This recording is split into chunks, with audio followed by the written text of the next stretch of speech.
Hi, and welcome to another episode of Hot Takes with me, the Silver Fox. Humza Yousaf has been talking about trying to get the most seats, and then it was had to be pushed up at conference to the majority of seats. This is all down from the original 50% of the vote plus one popular vote, that is, at the general election.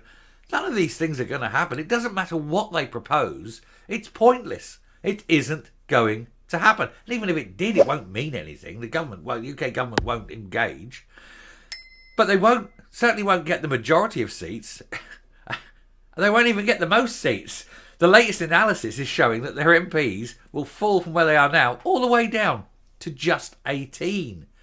People in Scotland are rejecting them. The scales are falling from their eyes. They're looking around and they're seeing the mess Scotland's in, and they know that it's 16, nearly 17 years now of SNP rule.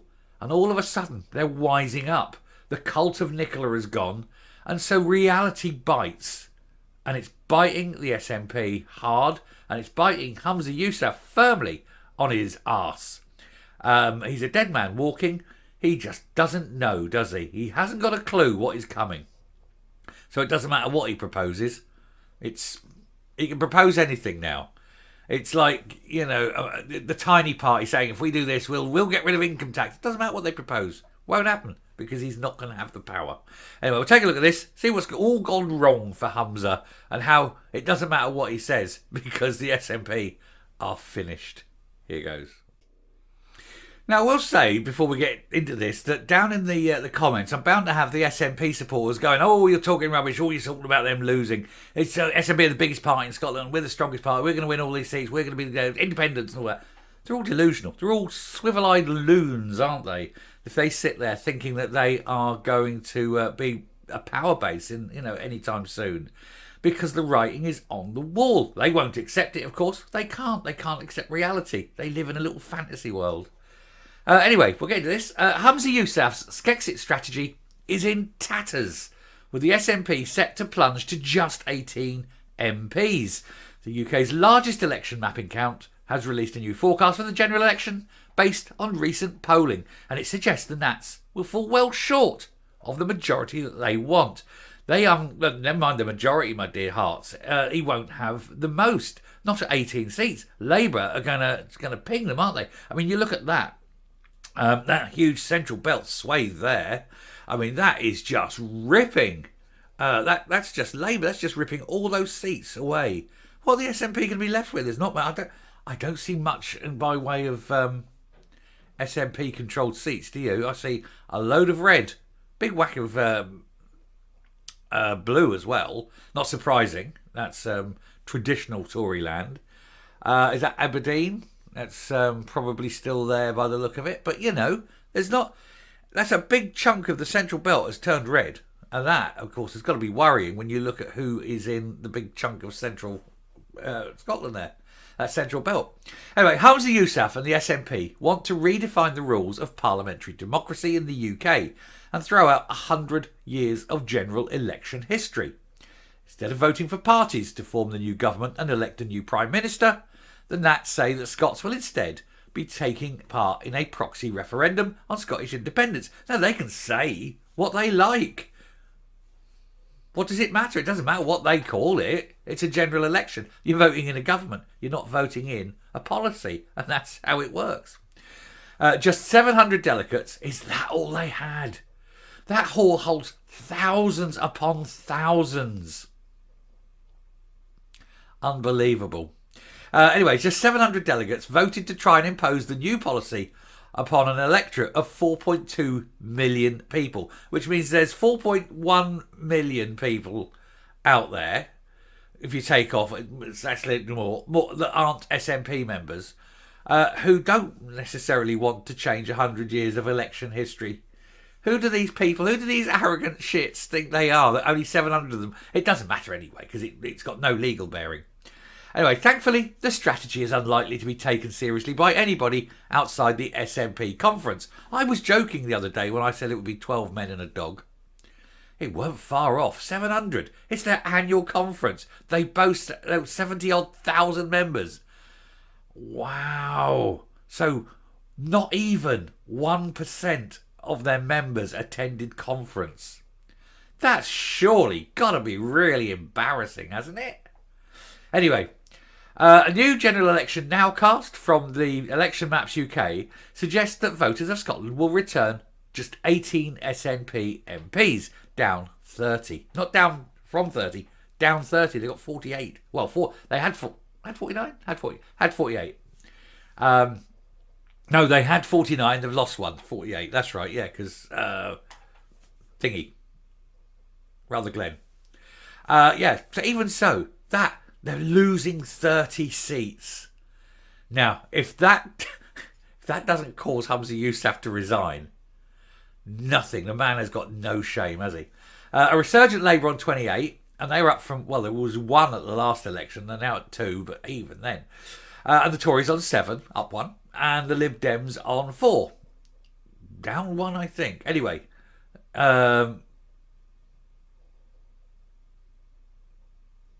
not sure. Well, I can't remember how many the Lib Dems have got now. It doesn't matter though, does it? They're not exactly a power base. Across the UK, a new general election nowcast from Election Maps UK suggests the voters of Scotland will return just 18 SNP MPs, down 30. That has got to be a resignation matter, surely, and not just for Humza Yousaf, for the entire top team. That's ridiculous, isn't it? With a resurgent Labour on 28, up from, well, currently 2, so, I mean, that's a jump, isn't it? The Tories on 7, which I think they're only on 6 at the moment, so that might be up 1. I'm not sure. I think they're up 1 on that. And the Lib Dems on 4 across the UK. The forecast predicts a whopping Labour majority of 190. I wouldn't be surprised. Election Maps UK said the nowcast model is based on recent GP-wide polling as well as Scottish and Welsh-only polling. So what they do is they amalgamate all the recent polls, put them in, coalesce them, give them the different weights because of how many people were in each area and things like that. So it's all weighted and that. So it does give you a much more accurate number. Data is from all published polls from British Polling Council members over a given month. With polls weighted, they go by recency as well as by historic pollster accuracy. I did know that. I wasn't reading ahead. I did know that. The constituencies predicted to fall to Labour include the Western Isles. Oh, well, there you go. Bye-bye, McNeil. And the swathes of seats across the Central Belt and Fife, including every seat in Glasgow and most of those in Edinburgh. Wow. Only Joanna Cherry is likely to hold on as Labour rebuilds its red wall across the centre of Scotland.